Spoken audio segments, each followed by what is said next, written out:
Hey, what's up guys, it's Roraxer. Today we are going to be building and reviewing the Mustang Dark Horse. As you can see here, I never stopped loving Speed Champions. I stopped making the videos because I had a job change, and that's, holy shit, what was that? I got a job change and I've been mainly focused on that. I haven't really been doing too much Speed Champions, but I've been here. I buy them when they come out, and I'm even going to be there for the new cars that are coming out on August 1st. Being the Ferrari F40, they call it the supercar. Basically just an 8-wide version of the one that we already got, which is somewhere right there. And then also we're going to be getting another NASCAR Camaro ZL1, which I have a 6-wide version of right here. But it's going to be in a different color scheme. So I'm going to be there for them. I've been here for these. I just haven't gotten a chance to unbox these and open them on camera because, man, life's been crazy. I love that they're doing this. I don't know if you guys know this, but I had previously said I would love it if they would bring back a new Mustang because it's been a while. I know that we have the green 6-wide. I can't quite remember the full name of this thing, but all these cars are so dusty. It's been forever. We've got the 6-wide of the 1968, I want to say, Mustang, and of course the I think this is a 2018 Ford Mustang. This one should be a 2022. Let me see. That doesn't say. This is probably a 2022, 2023, something like that. But I'm excited. I'm glad that they're bringing out more Mustangs, and I'm glad that they are going back to cars that we currently have 6-wide versions of to kind of do a remaster. I understand that the Dark Horse is not what this is, but it's so similar, it does feel like a remaster. And then with the Ferrari F40 becoming an 8-wide, that's a remaster, and the Camaro ZL1 feels like a remaster. And I'm sure it's not the last time that we're going to see things like that. Anyways, let's go into the first time lapse, and I'll see you guys at the halfway point.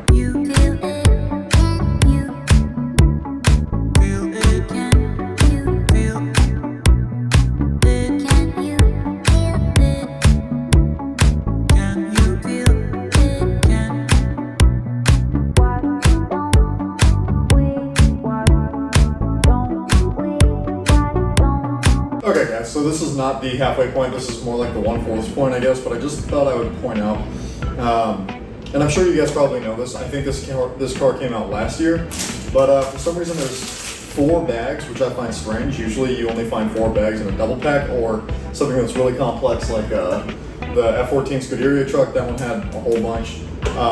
So for a single car to have 4 bags, I just found that weird, thought I would point that out. And thus far, we've literally only done the sides of the cars, which are pretty complex.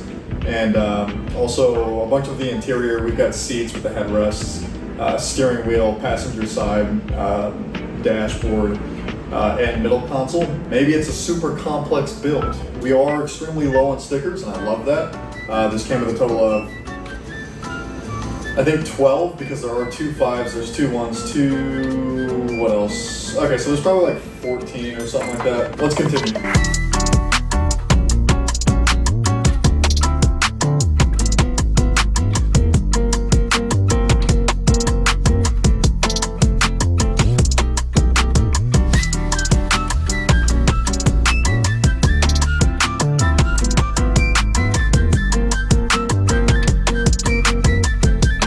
Alright guys, so I wasn't planning on stopping the video every time I finished a bag, but I want to say this before I forget.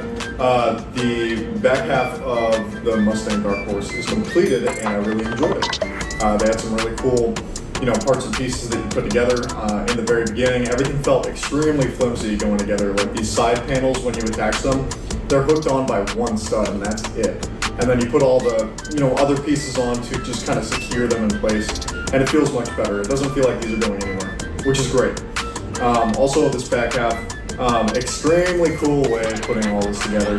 I don't remember everything that went into it, but I do know that there are a lot of, I used to do this in my videos, so I'll just do it again. These little C-hooks, these posts, you just put a bar, snap it right into place. Just those C-hooks, and they go together very, very well to create that angular piece, as well as the rear diffuser. It's also connected via the C-hooks, the exhaust. I don't know how well zoomed in it is, but of course in post I'll try to make it easy for you guys to see. These start super deep, and it's actually connected to the rear axle, I guess is what you would call it in Lego. So yeah, really, really cool build process. Is it connected to the axle? I don't think it's connected to the axle. It's connected to posts. I don't know all the terminology for Lego, but what I'm trying to get at is LEGO Speed Champions always comes up with really creative ways of making these things look as real as possible. And the build process for this car is a reflection of that. It's really, really nice.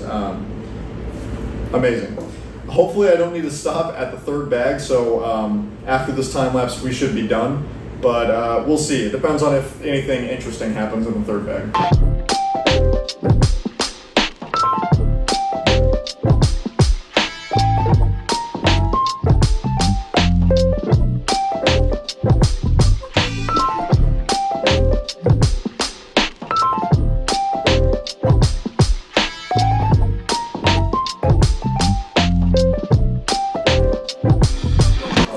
Now we are on to the last part of the car, which is just adding the wheels and putting the driver inside.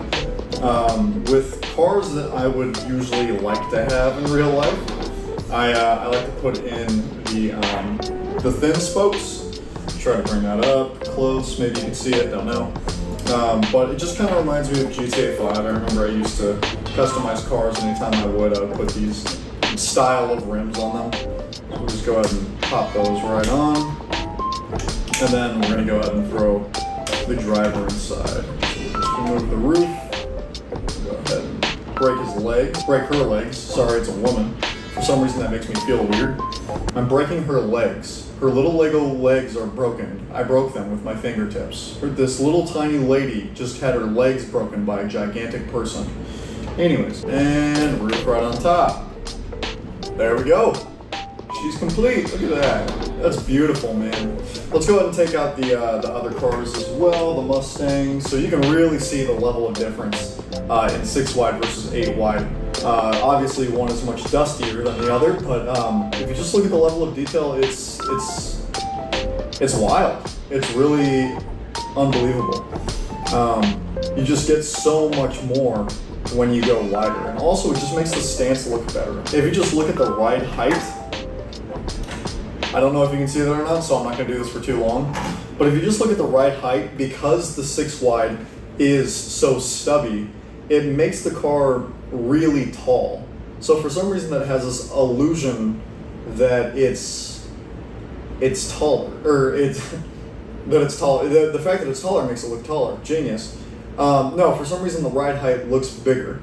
But then you look at this and how wide it is and how low it is, and it's squished, and I really like that out of a muscle car. I like that out of a sports car especially, but you know, this is close enough. Really beautiful. Had some new pieces in there that I've never seen before. Like I said, getting this new job, my focus has been completely shifted. I've seen the new pieces. I can't even begin to describe them. There was one that was like a stud with a post sticking out at an angle. So it was like stud and post like this. That was used for the headlights to attach them in there, both sides. Really, really cool. I love the new pieces that they come out with, even if I don't know the names of them or if I don't know anything about them going into it. So really, really nice. I love the color, the dark blue.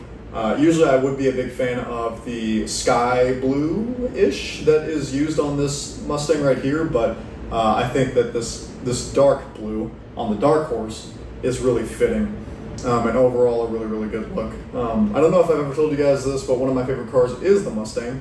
I would love to have one of these in real life. So to have a new 8 wide Mustang, that's exactly what I wanted. If you guys did enjoy, make sure to like, comment, and subscribe, and I will see you guys in the next one. Peace.